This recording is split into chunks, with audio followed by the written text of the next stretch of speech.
Biz hozir O'zbekistonda Andijon degan shahridamiz.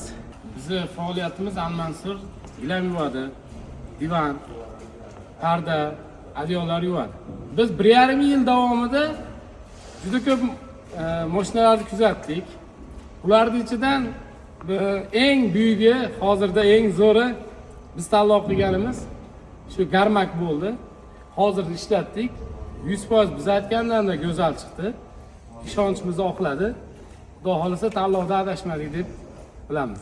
Bizni eng e'tibor beradigan joylarimiz gilamlarni tuklarini birga bir qilib, hamma yerini tekis qilib turgizib beradi, tikka qilib. Bizga eng yoqqan joyi bu bizni oldin eng og'ir joylarimiz bo'lgan. Va pilisosi bor buni. Shampunlarini shimirib oladi. Tuklari, yunglari, orqa tomonlarigacha, qandaydir chachlarigacha hammasini tozalab oladi. Teşekkür ediyoruz. Çok sağ olun. Bu kamatda aytamiz. Bizga shunday stanovlar yasab bergani uchun sizlarga ham tavsiya qilamiz. Çok teşekkürler.